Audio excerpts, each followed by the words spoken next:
ସାଙ୍ଗମାନେ, ଏହା ଘୋର କଳିଯୁଗର ସମୟ ଅଟେ। ଏଠାରେ ମୋକ୍ଷ ପାଇବା ପାଇଁ ହରିଭଜନ ଏକମାତ୍ର ରାସ୍ତା ଅଟେ। ଯିଏ ବି ହରିନାମ ନେବେ, ହରି ତାହାଙ୍କୁ ବଞ୍ଚାଇବା ପାଇଁ କଳିଯୁଗରେ ଭଗବାନର ରୂପ ଧାରଣ କରିବେ। ଏହି ସମୟରେ ଆମେ ନେଇକରି ଆସିଅଛୁ କଳିଯୁଗର କଥା, ଯାହାକି ଧର୍ମରେ ହିନ୍ଦୁଙ୍କର ଆସ୍ଥାକୁ ଆହୁରି ମଜବୁତ କରାଇଥାଏ। ନମସ୍କାର ସାଙ୍ଗମାନେ ଏବଂ ସ୍ୱାଗତ ଆପଣ ସମସ୍ତଙ୍କୁ ଆମର ଚ୍ୟାନେଲ ରାଧେ ରାଧେ 0.2 କୁ।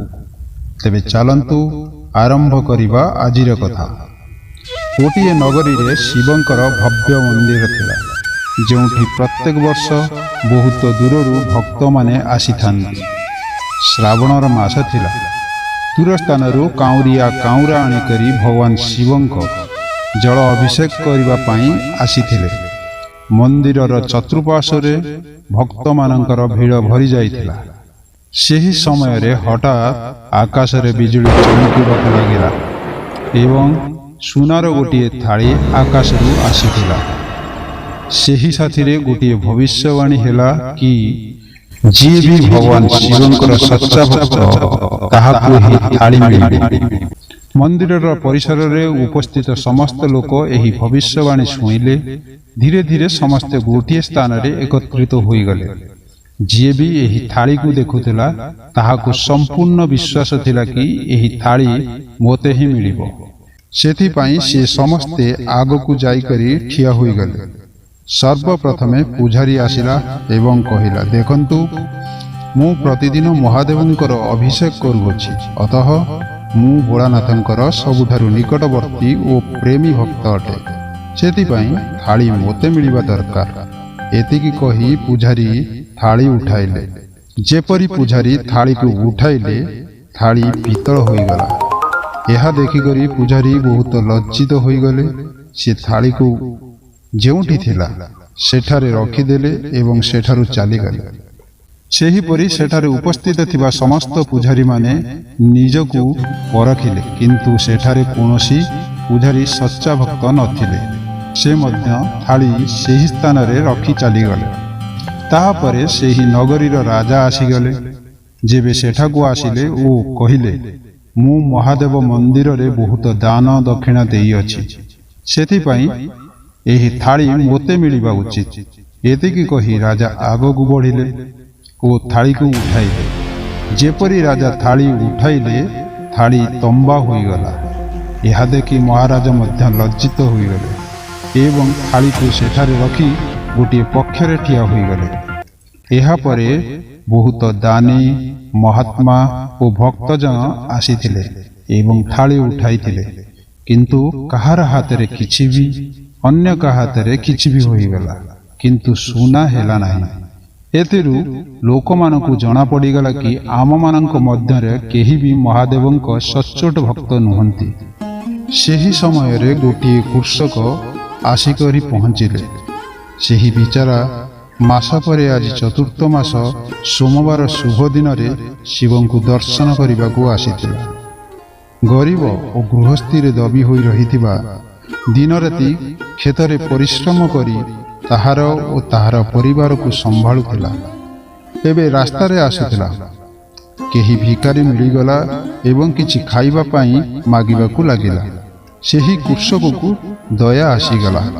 ତାହାର ଖାଇବା ପାଇଁ ଯେଉଁ ଖାଦ୍ୟ ଆଣିଥିଲା, ସେ ସେହି ଭିକାରୀକୁ ଦେଇଦେଲା। ଥାଳିର ବିଷୟରେ ସେ ମଧ୍ୟ ଶୁଣିଥିଲା, କିନ୍ତୁ ସେହି କଥାରେ ସେ କୌଣସି ଧ୍ୟାନ ଦେଲାନି। ସିଧା ମନ୍ଦିରକୁ ଗଲା ଏବଂ ମହାଦେବଙ୍କ ପୂଜା କରି ବାହାରକୁ ଆସିଗଲା।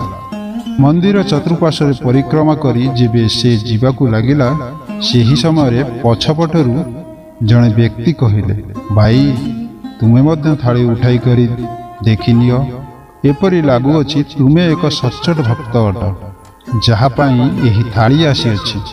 କୃଷକକୁ ଲାଗିଲା ସେହି ବ୍ୟକ୍ତି ତାହାର ମଜାକ କରୁଅଛି। କୃଷକ ହସିକରି କହିଲା, ଭାଇ, ମୁଁ ତ କେବେ ପୂଜାପାଠ କରେ ନାହିଁ। ମାସରେ ଥରେ ଦୁଇଥର ମନ୍ଦିରକୁ ଆସିଥାଏ। ମୁଁ କେଉଁଠି ହୋଇଯିବି ସଚ୍ଚୋଟ ଭକ୍ତ? ସେହି ଅଜଣା ବ୍ୟକ୍ତି କହିଲା, ଭାଇ, ମୁଁ ତ ଦେଖିଦେଇଛି, ମୋର ଭକ୍ତି ତ ଦୁଇ କଉଡ଼ି କି ନୁହେଁ।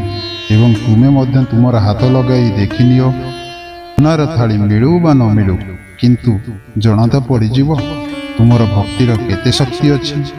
ଲୋକମାନଙ୍କର ବହୁତ ଆଗ୍ରହ କରିବା ଦ୍ୱାରା ଶେଷରେ ସେହି ଭୋଳା ଭାଲା କୃଷକ ଥାଳି ଉଠାଇ ନେଲା। ଯେପରି ଥାଳି ଉଠାଇଅଛି, ଲୋକମାନେ ଆଶ୍ଚର୍ଯ୍ୟର ସହିତ ଚକିତ ହୋଇ ଚାହିଁ ରହିଗଲେ। ସୁନାର ଥାଳି ରଶ୍ମିରେ ଚମକିବାକୁ ଲାଗିଲା। ଏହା ଦେଖିକରି ଖୁସିରେ ଲହଡ଼ି ଖେଳିଗଲା। ଅନେକ ଲୋକ ତାହାର ଜୟ ଜୟ କରିବାକୁ ଲାଗିଲେ ଏବଂ ପରେ ପଚାରିବାକୁ ଲାଗିଲେ କି ଭାଇ, ତୁମେ ଶିବଙ୍କର ସଚ୍ଚୋଟ ଭକ୍ତ ଅଟ ଏବଂ ଆମକୁ କହିଦିଅ କିପରି ଭକ୍ତି କରୁଅଛ, ଯାହାଦ୍ୱାରା ମହାଦେବ ତୁମଠାରେ ଏତେ ପସନ୍ଦ ଅଛନ୍ତି। ତେବେ କୃଷକ କହିଲା, ଭାଇ, ମୁଁ କୌଣସି ଭକ୍ତି କରେ ନାହିଁ।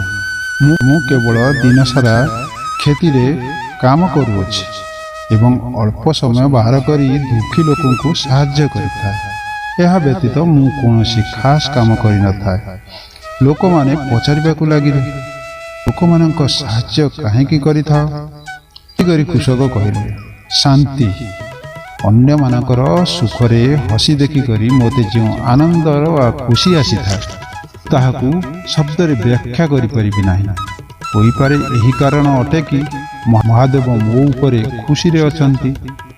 ସେଥିପାଇଁ ସାଙ୍ଗମାନେ ସଦାସର୍ବଦା ମନେ ରଖନ୍ତୁ, କର୍ମର ଆରମ୍ଭ ଆନନ୍ଦରେ ହୋଇଥାଏ ଏବଂ ଅନ୍ତ ମଧ୍ୟ ଆନନ୍ଦରେ ହୋଇଥାଏ। ଦୁଷ୍କର୍ମ ଆରମ୍ଭରେ ମଧ୍ୟ ଦୁଷ୍ଟଠାରେ ହୋଇଥାଏ ଏବଂ ଅନ୍ତ ମଧ୍ୟ ଦୁଃଖଦାୟକ ହୋଇଥାଏ। ଆପଣ ଶହ ଶହ ବର୍ଷ ଧରି ସାଧନ କରି ଯଦି ଅନ୍ୟକୁ ଦୁଃଖ ଦେଉଛନ୍ତି, ତେବେ ତୁମର ସେହି ସାଧନ ମନ୍ଦିରକୁ ଆସିକରି ଦର୍ଶନ କରିବା ବ୍ୟର୍ଥ ହୋଇଥାଏ। ତେବେ ସାଙ୍ଗମାନେ, ଭିଡ଼ିଓଟି ଯଦି ଆପଣମାନଙ୍କ ମନକୁ ପସନ୍ଦ ଆସିଥାଏ, ତେବେ ଭିଡ଼ିଓଟିକୁ ଲାଇକ୍, କମେଣ୍ଟ ଆଣ୍ଡ ସେୟାର କରିଦିଅନ୍ତୁ ଏବଂ ଆମର ଚ୍ୟାନେଲ ରାଧେ ରାଧେ 0.2 କୁ ସବସ୍କ୍ରାଇବ୍ କରିଦିଅନ୍ତୁ। ଧନ୍ୟବାଦ।